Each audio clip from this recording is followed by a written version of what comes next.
trust me, I was there pushing it to the very limit. And well, if you follow my channel, plus if you follow my TikTok, especially my Instagram, which they're all in my description box, you could see exactly my evolution and time frame.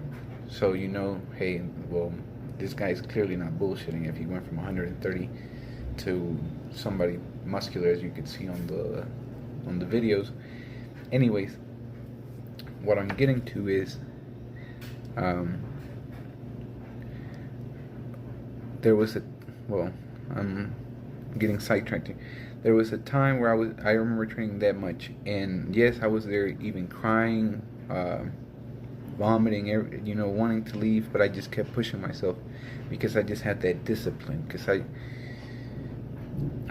it was in my mind, hey, once you're in there, once you step inside, you can't leave until you're finished.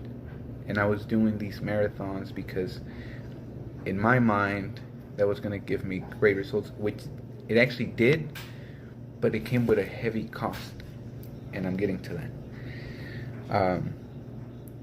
So those days which I would train for 10 hours and 30 minutes, I wouldn't bring any meals or food to eat in between. I would literally have a huge breakfast, go through the whole day without eating, doing that. Then I get home at like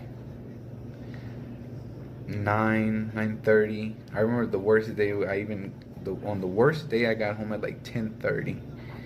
Anyways, and then it will be my first meal. So I would have here, and we'll use that as an example, the one at 10:30, just so you know how I was dedicated, but I was wasting a lot of energy and discipline in things that could have done properly, which that's the whole point of my channel. I want y'all to know my mistakes so y'all don't make them. And I would get home at like 10:30, and I would have my second meal. And basically all of my meals were 100 grams of protein per meal.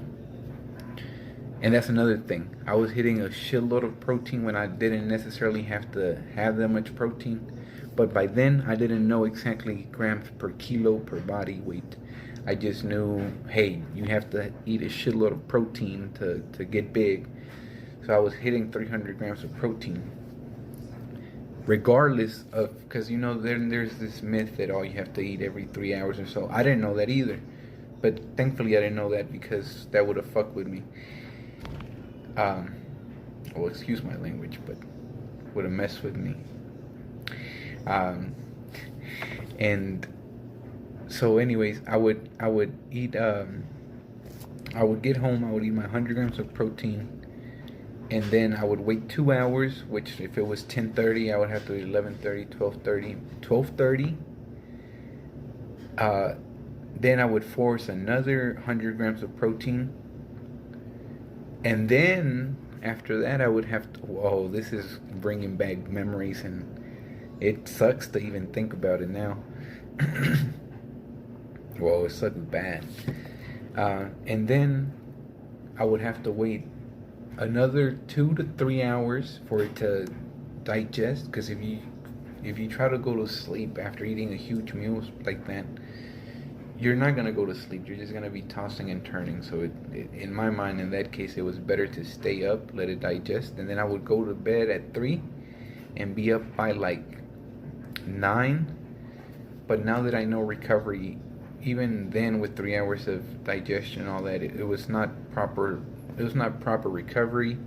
It was not. I was not getting REM sleep because of it.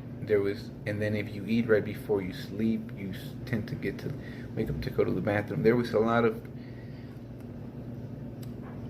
issues with this methodology that I had. So for the first 6 months, it was like this. Well, actually, the first 8 months, the routine was the same. But for the first 6 months, I was not aware that sleep was such a priority. So to me, that was just like secondary. I didn't really care for it until I realized, hey, that's where you grow. as a natural lifter, if you don't sleep, if you don't have correct sleep, you're not gonna grow, regardless. Well, actually, here this is the dilemma, because in that time frame, I did notice a huge, well, not huge muscle. I did notice change, and y'all would see in the images, but at the same time, it could have been a lot better with more results.